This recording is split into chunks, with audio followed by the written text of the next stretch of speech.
Welcome back, my friends, to the Swiss Power IT Leader. Share the insight. Wait. Are we layer one or something? What happened here, my friends? Where's Howard? Where's Howard? But I kind of have to go back and watch Ready Player One now just to see if maybe they had a prototype Apple Vision like dummy device that they use because it looks pretty similar. Yeah. Right. Yeah. So hopefully this podcast episode doesn't age terribly poorly because this device is brand new. But yeah. And if you're audio only, you have no idea what's happening. That's true. That's true. If you're audio only, what you don't know is I, Howard, am wearing the Apple Vision Pro on the podcast. I picked it up. It was released on Friday, and I was able to pick mine up on Sunday. You wait in line? You had to... I had an appointment. Physically? I see. I do have to say, of all the technology I've ever picked up, this one had a really interesting kind of experience to it.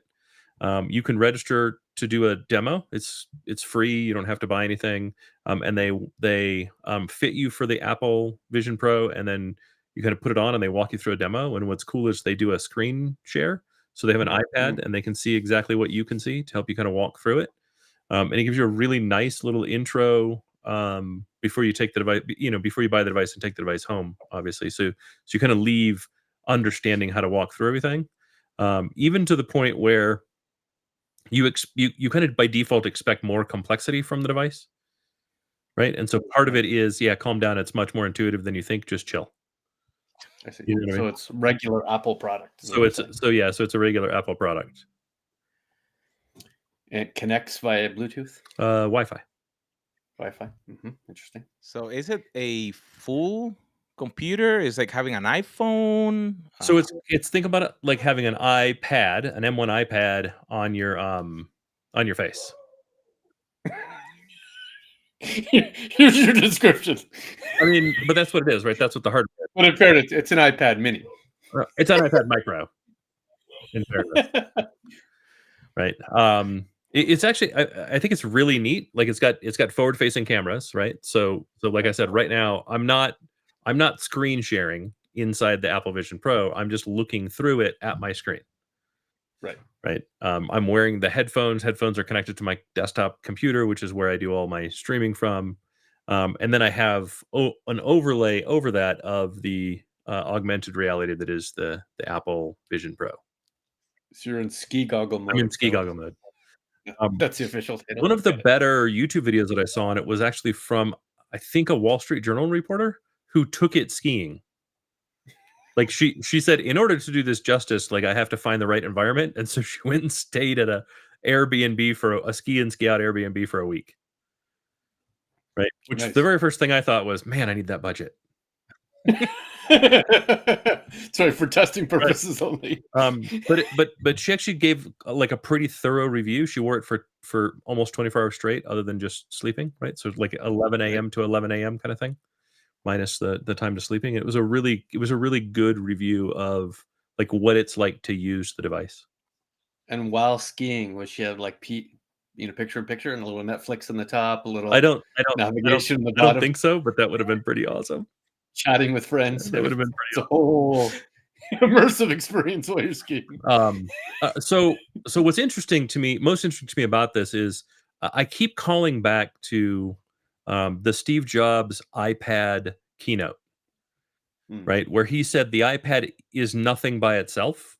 The goal is to have the hardware disappear into the app. So when you have an ebook reader up, it's a book. When you have a Word document up, it's a word processor. When you have a web browser up, it's a if Safari up is a web browser. And when you have a game up, it's a video game console. The goal was to make the hardware disappear into the app.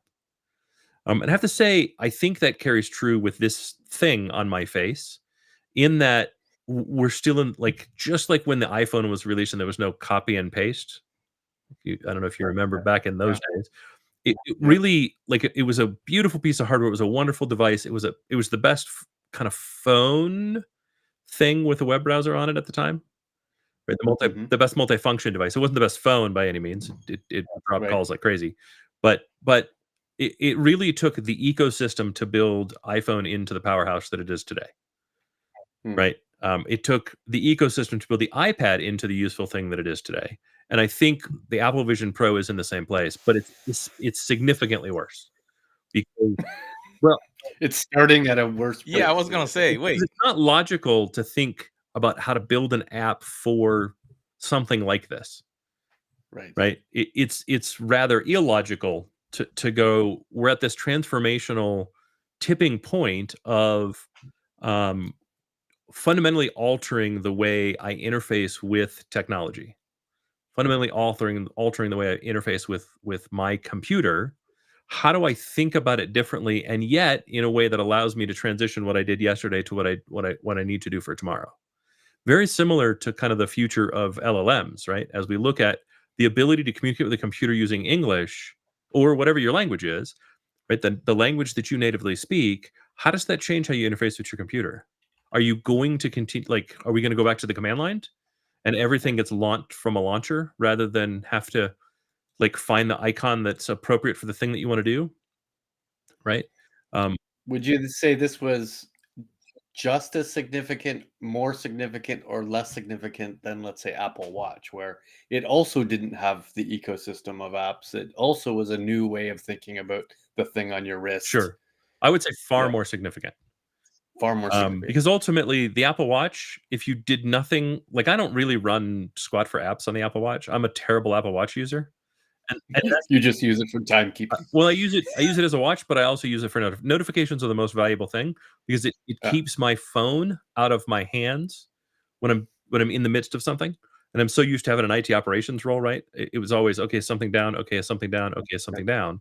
And this way with the watch, I can just go, yeah, that's an ignored message. Yeah, that's an ignored message. On the other hand, when I'm in a meeting with especially like a vendor or something, every time I look at my watch, they speed up a little bit, thinking I'm running out of time. So there's the added advantage of that. Every time I get a notification, they speed up a little bit because I think they're running out of time. It's weird. My wife uses it exclusively for finding her phone. It's the most expensive wearable Find My Phone app I've ever invested. Oh, that's hilarious. Do you pay with yours, Howard? Like I when you go don't, out? but You I don't? don't really. I very seldom use Apple Pay. It's just not something I find to be overly convenient. My wallet sticks to the back of my phone, and so Okay. that tends to be what I do. But you have used it for Disney. I have. Magic Band. Yep, I used Magic Band like crazy. I mean, I used Apple Pay to buy this thing. I use it from time to time. It's just never become my default, and so like it's really I do find it weird. There are some ways I'm an extreme Luddite, and that Paper money, and that's like all. I still pull out my credit card and like I'll tap by default. Like I still do that, but I just don't think to open wallet, and I look like a moron when I'm trying to do it because I'm like, oh wait, how does this work? I click again, then I touch. No, I got to click again, and then I touch. No, crap, I got to look at my face. Then right, and I always feel like an idiot versus the credit card. I just go tap and it works. Right. So if you think about all those advancements, and if you remember, I remember when the first iPhone came out, executives make this thing work with our corporate environment. Yep. And it was like, it doesn't work. Like you make it work or you're resume generating event. One of those things. Right. You make it work or why do I have you? Yeah. So now that you have used it for what, about 3 days? This would be day 2. Okay. So any IT functionality that probably executives may start looking and going to their IT team and say, make this thing work with our environment. Has it incorporated into your mobile device management in your Active Directory? No. Where I actually think it's going to be interesting is anything you want to be private. Like this is 100% private inside my mask, right? Sure. And if I take my MacBook Pro and I set it down and I flip the MacBook Pro open, this thing will automatically notice it. It's part of the Apple Magic features. It will notice it and then blank the screen, and the screen shows up inside here. Right? That's cool. So that means sitting on an airplane, sitting in a coffee shop, I have the greatest privacy screen ever. Right. I talk about people like saying, I'm going to edit a video on my Apple Vision Pro, and they were showing that they have like this gigantic screen, but it's like 6 or 7 feet down the road. I'm like, if I'm editing a video, I need the monitor closer to me. You can move it. Right. You can move it within 3 inches of your face. Like you Okay. can move it. Wow. You can move it so that you're doing this the whole time. Right. right? It can be as obnoxious as you want it to be. I will also say, like watching a 3D movie in this, I watched Monsters vs. Aliens, the animated film on HBO Max. Yeah. They had the 3D version, and it was so wonderfully subtle. It just added this beautiful depth and dimension in various parts of the film. I think things like that, are a really showcase some of the amazing parts of the technology. At the same time, they have no business value whatsoever, right? And this is a very I was going to say, what's the negatives? well, it's a $3,500 movie screen, Right. right? And if that's all you use it for, it's a little problematic. It's also, like I said, we're at version 1 of the operating system, 1.02. Right. Right, 1.0.2, I guess more appropriately. And there are little things like every screen, every app that you run as a screen, right? And so you pin them, but they're pinned. Yeah. They don't walk with you, right? So if you want to get up and walk around, you actually have to grab the app you want to take with you and then walk while you carry it, keep it pinched while you walk. And then when you release it, it's pinned. And the first time you stand up and walk through your application, it's a little weird, right? Because it just continues to come closer to you, and then you feel like your brain goes, "There's an object there you're going to bump into," and then you pass through it. It's weird, Right. but it would be nice if you if you could literally carry it with you. If you could like these are the things, like I want to keep messages always here, and I don't know, music always here, and then those should move with me, and nothing moves with you, right? Interesting. Little things like I'm sitting on the couch watching that movie and I'm petting the dog. And because, I pet the dog like this, it thinks I'm pinching, which is how you activate the push a button. And so it's constantly has the controls for the movie popping up.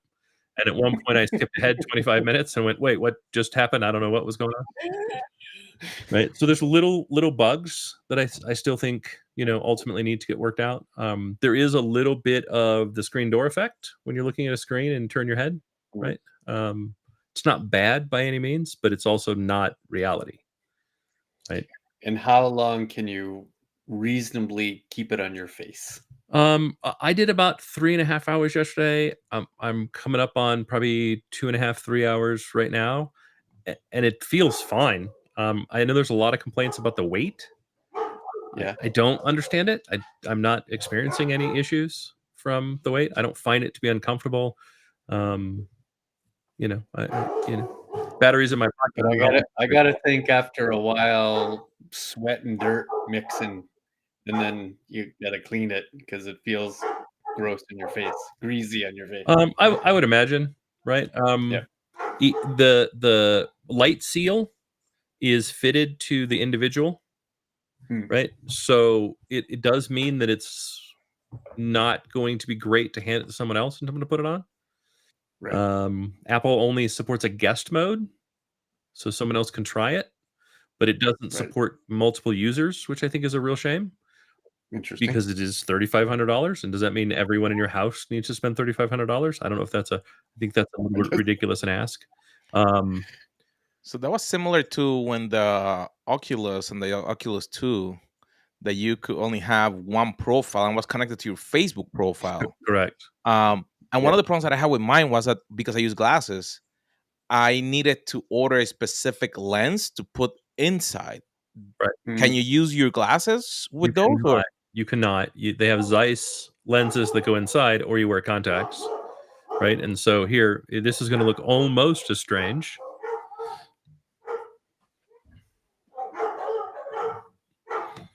Yep.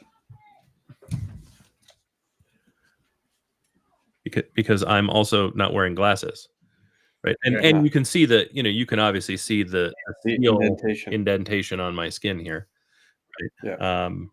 But it has all of the good and bad about being an early mover, right? You've adopted new technology, great, right? But you've adopted new technology, so you have to deal with the bugs. You have to deal with the social aspects, right? Of kind of being the next generation of the glass hole. Right? Well, I was one of those, right? I had Google Glass. I still have it somewhere here, somewhere in the computer archive that is my house, or the technology archive that is my house. And version 2 is going to be a significant upgrade. There's no two ways about it. right? They're going to make significant improvements like they always do. The big difference is, we went through the phones, we went through the watches, we went through the iPads, right? We've seen how kind of that evolves. Those form factors were pretty set. And so you wouldn't feel bad about skipping a generation or 2 or 3 or 4, right? I knew people that went from iPhone 3 to iPhone 6 to iPhone 11, and they were Right. perfectly happy with that. This device, as expensive as it is likely to be one where you're going to want the new one that comes out when it comes out, because the improvements are likely to be extraordinary. They're likely to be rather insane. They're going to need a way better recycling program. They're going to then, need a so you way can better take the trade-in app. program. Yeah. Right. Are the apps running in the device or Yeah. in your phone? No, it doesn't connect to your phone at all. It is completely independent. Oh, so does he have a cell plan also? No, Wi-Fi and Bluetooth. Okay. And like I said, it is basically the M1 iPhone hardware running in the headset. Okay. So then you mentioned that this is an enhancement, and if we compare it to LLMs, they're helping you interact with computers in a different way. For even 2 days, how do you see this comparing? Like, can you do something better in that device, or can you think about how to integrate both of them? Well, what I think is going to be really interesting is, like, even today there are little things like the killer app right now is kitchen timers. Kitchen that? timers. I know it sounds ridiculous. It's exactly what it sounds like. Walk into your kitchen, set a pot on the stove, put an 8-minute timer hovering over the pot on the stove, Right. start a saucepan with a 6-minute timer, and put a 32-minute timer on your oven. Right. Turn to your refrigerator where you have pinned a note that has your shopping list on top of your refrigerator. Right. So a kitchen timer that I can buy in the dollar store, Correct. that I can buy for $4, Yes. and I'm gonna buy a $3,600 device. It's really hard to explain until you use it. I mean, I don't use it. I have kitchen timers too. I don't use them. I use my phone or my watch. Right. Or just the clock. It's currently 4 o'clock. I have 10 minutes. You obviously don't cook. You need it to go beep, beep, beep, beep, beep, beep. Because you get up on everything. Only to think about it.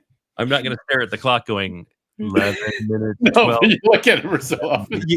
I can see a corporate use for that. You're in a meeting, and the person that talks the most in a meeting, you put a clock on top of that person's head, and you go, when it beeps, he's like, "Oh, your time is up." Everybody has a shot clock. Yeah, I mean, I think again, we're still at the infancy phase, right?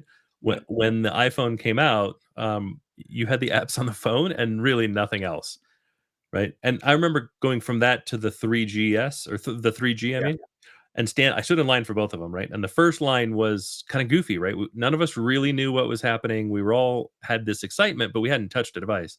The 3G was a far better line because we had games and stuff, and so we all started playing games in line. Right. And I remember standing in line and for the first time ever playing poker with 4 people standing in line, right? And doing that interactive pieces like that. And I think this is likely to be the same thing, right? You're gonna for version 2, you're gonna have people that have had it and understand it and are now part of the ecosystem looking to upgrade, and then you have new people entering into an established ecosystem. And today there's no established ecosystem. What it'll be interesting will be when the Oculus came out, there were only apps in the Oculus, and Correct. then they open it so you can then, let's say my kid was streaming his whatever games from Steam with a cable. He needed a cable, but at least he was able to then expand beyond the different things. Right. Do they mention anything like that? Because that will be interesting. So you can run Moonlight on the Apple Vision Pro. Mm-hmm. So for those who don't know what Moonlight is, you can run Steam Remote. What is the Steam streaming thing called? Steam. Well, no, it's called something else. Anyways, you can stream Steam games from your Steam library on your PC to the Apple Vision Pro headset. You can play PlayStation Plus and stream Xbox games to it. You can use Moonlight, which is a PC based streaming service. So there are all kinds of ways to do that. Now they're not 3D, You're effectively looking at a monitor inside the Apple Vision Pro, Oh, okay. right? Right. But the We future have- holds that they will be 3D, that they will be able to be immersive, right? Right. And you'll be able to move through a 3D space. That's it. But right Like, now, let me the ask you, games don't exist. can you create a different size screen? Because Oh like, yeah, you can drag and grow the screen, and it can be, you're looking left to right and up and down, which drives me crazy. Like, you can set it to what fits you and how it fits you. One of the cool things, because it's not AR and it is in fact VR, and it's using cameras to show you what's happening in the world around you. You can Right. also twist the dial and turn that completely out and set yourself up in a virtual space, Right. which is also really cool. So you could tune out the AR port. Correct. So you can be fully immersed in a movie theater, right? The demo that showed like soccer, they had the Apple spatial camera. They had the Apple spatial camera on top. It looked like it was on top of the goalie net thing at a soccer game. Right. Right. And so you could follow the ball, and your view would follow the ball all the way to, rebounding off of, it was a missed kick on a missed goal attempt. Right. NBA's got some things. Golf gives you not only the single screen that you would watch, but you can have like 9 screens, and then you can actually see the course and where everybody is on the course and statistics about what's going on. There's a Formula One demo that shows all the cars in position on the track, and kind of what's going on in the cars. Again, I think the potential for, You're producing your own sports event at that point. kind of, yeah, right. And I think that the potential for immersion is really high, but again, it's an ecosystem that requires others to hop in on it. Now, why I think that's so important is specifically because Apple got involved. Apple's not an invention company. They never have been. They didn't invent the MP3 player. They didn't invent the mouse. They didn't invent the GUI. They've not. I can't think of anything that they actually invented where they were truly first to market.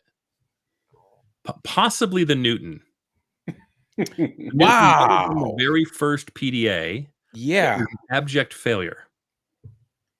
Right. They And learned not to do that. there were other PDAs. In fairness, they didn't connect to your computer, as far as I know. Newton may have been the first to give you that connection with the computer. Right. And he appeared on the movie with Steven Seagal. Did they have a Newton in a movie with Steven Seagal? Yeah, he was actually uploading something. Now that you mention it, I'm like, remember, because I'm like, I want one of those things, and I couldn't find them. Was he I had hacking into some U.S. military? Yeah, he was hacking into something, and he put on a train, and then I'm like, what the frick is that? I'm like, I need one. I'm like, So I had a Newton. I worked at a computer store right outside the front gate of a military intelligence base for the U.S. Army. Yeah. And the guy he owned a Radio Shack and a computer store, and he took trades. It's the weirdest thing ever. So an early e-cycle program is what it was. And somebody traded in a Newton, so I got a Newton. And that was the coolest brick that I've ever carried. Honestly, if you took a red clay brick and just sliced it in half so it was half as thick, it was just as useful as the Newton.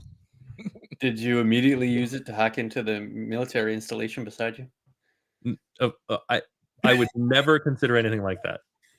And no, the biggest problem with the Newton was you didn't have enough battery life to get through a login screen. Plug it in. Right. So that kind of tethering didn't really make sense. But my point being, right, what Apple has done an amazing job of is recognizing when invention can become innovation. Right. When invention is market ready and time ready and place ready and can spur the next innovation in computing, Apple is really good about adopting it. Right. And so whether you like Apple or not, it's worth paying attention because they are a trend setter for technology. Right. And so I think it's really valuable to see them producing a VR headset, because I think, just like I watch it, there's a ton of companies that watch it and go, well, if Apple's doing this, it's real. If Apple's doing it, it's something we should pay attention to. If Apple's doing it, we should invest and we should think about it. And so I'm not recommending anyone go buy the Vision Pro today. Look, if you've got $3,500 you want to waste and you're a diehard NBA fan, it might be worth it. If you're a diehard golf fan, it may be worth it. If you just really, like, if you're a single guy or a girl with a bunch of disposable income and you just really want a really good movie experience at home, Again, the 3D immersion is the best I've ever seen, but it's $3,500 to do that. Right? US. Canada's like US. $8,000. Yeah, Canada, it's insane. It's a third the cost of a house. So I really, but that doesn't mean I wouldn't be paying attention. And in as much So hype cycle, where is it? Is it where we at the peak here of inflated expectations, or are we even before that? No, I think we're 3 weeks away from the peak. Let's put it that way. Because you're in the midst of the marketing machine right now. Right. But all app developers that have developed an app for the iPad, those apps by default work on the Apple Vision. Oh, really? Which means if it doesn't show up, they had to specifically go into the application and turn that feature off. Right. So it's opt-in by default. You have to manually opt out. Right. So YouTube has opted out. Netflix has opted out. Google has opted out. None of the Google apps are available. Right. There's a bunch of companies that have opted out. I would really very much, we're a Google shop. I'd really like to work on my Google Docs within the Vision Pro. I cannot. But can you just then probably use a browser and use them? I can use a browser and do it, and I can also do it from the connection to my MacBook Pro. Right. But not natively. Correct. Not natively. And I always find that strange because if I can do it through the browser and I can get the experience, effectively what I'm doing every minute is going, Google, why did you give me such a poor experience? When a better experience was available. Yeah, right? You're virtualizing everything. Right. So I don't see the value. It's also weird. Amazon Music is there. Amazon Video is there. The Kindle is not. Interesting. And I really want the Kindle. So you need to use the cloud version of it. I don't know if there is a cloud version of it. Yeah. I haven't checked, but I just used Apple's Books application. Right. But you don't have the same access to the same library. That is correct. Yeah. Right. Now you have to source your books from multiple locations. Correct.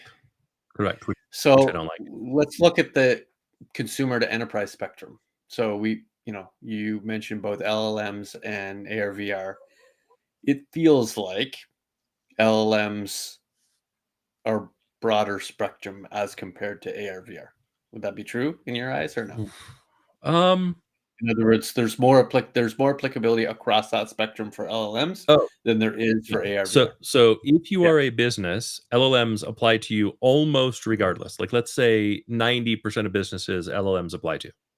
Sure. I would argue it's actually 100%, but we'll keep it at 90% just because there's. If you're just crafting an email, then yeah, it's 100%. Well, but that's the thing, right? Even if you're a construction company and most of what you do is completely real world, you still have to be aware of building codes. That can be hard to find. LLMs can help. Right. So I think the applicability for LLMs is likely to be 100% for anyone that uses a computer in any facet in any function at all.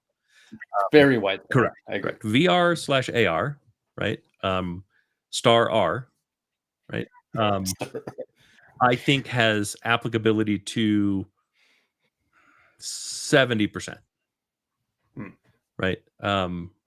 But I also think we are still much earlier in the hype cycle than we are with LLMs.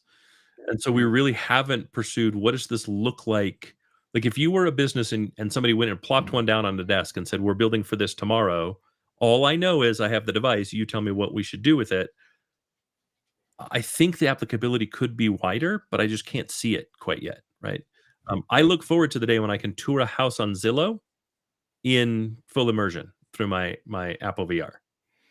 Right. So you mentioned something interesting. I think about 2 weeks ago, there was a researcher from Disney. I don't know if you saw that they have a floor that they were talking about. Were you not on the text? Oh, no, I sent it to the Disney text chain. I sent it to Paul. Oh, that's right. Yeah. We have a Disney text chain. We start from different world. That's his 106th patent. The gentleman that invented it says 106th patent, and it's the invention that got him into the Inventors Hall of Fame, I think it is. Yeah.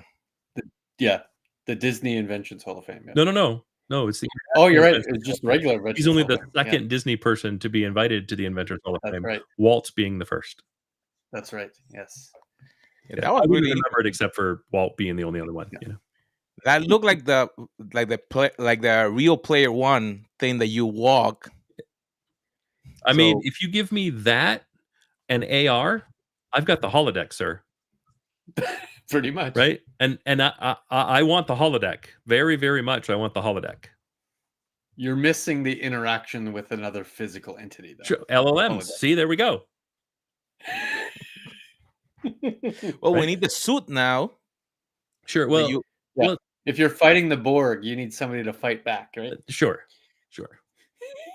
It's interesting. They do the demo for the Vision Pro. They make you like if you go to the Apple Store, they've got all these stools that you can sit on. But if you do the Yeah. demo, you have to sit in a stool with a back because there's a couple of the demos that they do that have you that are so close to you that you jerk, and they had I guess they had people fall on the floor when they were testing. So Oh, make them man. sit in something in the back. Nice. But I do think like picture doing a virtual meeting where everyone is wearing the Vision Pros and you are manipulating an object in 3D that you are designing, right? Taking it apart and putting it back together.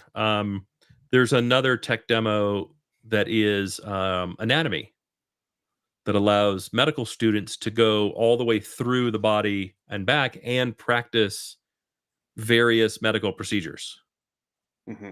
Right. Again, we're still very early, but I think the potential is greater than we can see at this very moment. the HoloLens had something like that. The one from Microsoft that they were doing something like that. It did, but the difference is AR versus VR. Right. AR versus VR means I'm always placing something over a clear lens versus I control the experience completely. Right. So like AR is really good for augmented repair, and I really look forward to that. In the past, the pass through hasn't been good enough to combine the two, which is why AR existed. Now the pass through is fast enough. Again, if I can play catch with it, that means I can. The lady that I said did a, I think it was the lady that did the really good review. I think she also cooked with it on, like chopped vegetables wearing the AR headset or the VR headset. Like if it's good enough that you So can it do has that, to be good. yeah. If it's good enough that you can do that, I think you can also do automotive repair. I think you can do that kind of overlay that you're looking for to do augmented repair. Right. It's going to show you the part and the thing you have to unscrew Right. and screw. And the advantage to it being having all the consumer applicability means I don't have to supply the headset right. The goal is to get the headset as a device that's as common as an iPad, so that you're supplying the application and not the application in the headset, right? HoloLens, there's not really consumer applicability for it, which means if I'm going to use it, I got to supply the HoloLens and the application. So I buy there are several enterprise applications, but vast majority of my time, if not both of yours, is in a meet or in person in a room arguing about something. For sure, but it's in a meet. Something non-digital. Let's be honest, most of the time it's in a meet now. Yeah. Right. So does the meet matter if it's on a screen in front of you or in your headset? I think it would be odd if some were in a headset and some were not. No? I think Don't you want to see what eye they see. movement? Oh, you want to see? I think I'm interacting with you differently now than I was when we first started. Well, sure, but that's because you saw the goggles. Right. Right. The way this works is that it creates a digital avatar, and that digital avatar works anytime something requests the front facing camera. That digital persona shows up instead of there's no front facing camera. Right. And today, right now, it looks like if you told AR to make you as an avatar, it doesn't look like the best thing I've seen, but it doesn't look perfect like you. What's funny is, again, one of the video reviews that I saw, she complained about how bad it looked. I was like, oh my God, you look just like the Mona Lisa talking. You just happened to work out. And then the way it does the AI smoothing, it just looked exactly like the Mona Lisa to me. Right. Which I thought was cool. Still not great, but I thought it was cool. I thought it was neat. Right. Again, we're still pre-peak of the hype cycle. Right. I'm not saying use it. I'm not saying buy it. For everyone that does, good on you, right? Because it's the early adopters that keep this stuff functioning, that keep this stuff growing and evolving rather than just dying. Right. So if you can and you're interested, great. But I'm certainly not recommending it. Right. You're not suggesting CIO should throw it right in their budgets for No. first half No, of and 2024? there's absolutely no reason. There's no applicability for that today. Yeah. I promise. The second there's a killer app that matters to IT, I will tell everyone. Once it goes beyond kitchen timers, Right. we can. Right. Once it goes beyond kitchen timers timers. and private movie theaters, right? Right. Then happily. Again, though, right? If you're a frequent flyer and you need privacy, I could see that having some applicable value. But again, it's a $3,500 device, and you look like a dork wearing it. The best quote I saw was, for those flying, make sure to put it on the second you get in your seat. If not, wear it while you're walking down the jet bridge, because it is guaranteed. As soon as you sit down, as soon as anyone else sees that, you're going to get the row to yourself. Right. So Southwest, this is perfect for us. Right. If you fly Southwest, this and a kilt, they're tied for first. When I used to wear a kilt, everybody would be like, sir, excuse me. They'd go, they'd see my face, because you could see your head over the seats. And as they're walking up, they're like, sir, are those seats? And then they would just turn 90 degrees to the opposite side. Sir, is that seat available? They're like, oh my God, dude in a skirt. I'm not sitting next to a dude in a skirt. It was genius. Genius. Right? You've cracked the code. It was great. Yes. I don't fly Southwest anymore, really, so I don't get to use that often. But yeah, I mean, I think there's some social aspects to it right now that are potentially problematic. But that privacy feature is a really good feature when you need it. I can't tell you the number of times I've glanced to the person next to me and they're working on something on their laptop that they should never, ever, ever be doing in public. That's for any reason. You did amazing last quarter in those Right. financials. Right. Those are your top 10 customers? Interesting. Oh, that's your total customer strategy. Oh, this is your patent application? Interesting. Not submitted yet. Perfect. Right. I mean, just crazy stuff. And if I stuck a camera in between the seats and just hit record, I'd have everything that was on your screen. Right. Like that sort of stuff is insane to me. Again, I don't think I can quite advocate for it yet, but I can see that. I'm kind of looking forward to this year's Gartner conference with you. That'll be funny. Yes, I'm looking forward to this year's Gartner conference as well. Just FYI, I have a spare battery. Just let you know. Not for any reason in particular. All right, Carlos. That was a lot of content. The last thing I'll leave you with is the iPhone 15 has spatial recording. And it kind of was worthless because who the hell cares about spatial recording when you're watching it on a screen 4 inches big, right? Or 7 feet from your face. A guy used it and recorded his wife giving birth at the end of last year. So 2 months ago, and bought the Vision Pro, put that video, on the Vision Pro for his wife to watch, and his wife got to experience his view of her own birth. The kind of birth when she was medic. It wasn't about the view that nobody wants to see, which, by the way, I don't recommend anybody doing. I did that. I can't get the vision out of my head, but it really was about having that experience of their baby while she was still medicated.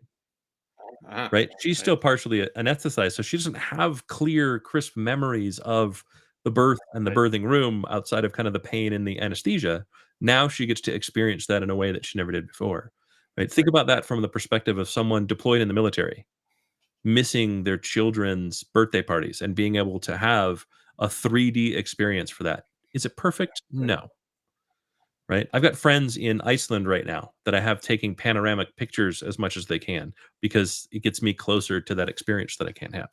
I do think that there's some really neat things that are going to come from this. And again, that is brand new. That is only available within the Apple ecosystem. So what you're saying is I could give to my colleague a camera so they could record an all-day go-to-market meeting, and then I can watch it in 3D in my house over the weekend. Sure. I mean, think about. I wouldn't. But but think about what conferences could be. Think about what there's things, right? I'm going to try to bring it to Disneyland when we go. Let's see what happens. See what happens. I wonder if they're going to have a policy on I guarantee they're going to have a policy on that. They're gonna have a policy on that. There's no I gotta think that they're gonna have an issue, right. safety in some way. Yeah. All right, Carlos. Well, Now we're done. that was a lot. Now I got a better understanding of how to spend my $3,600 if I'm gonna buy the Vision Pro, or if I am gonna wait for something else. But I think the interesting detail for all our audience is things are changing. If you can pay attention to them, test them, see what can you apply into your enterprise, to your apps.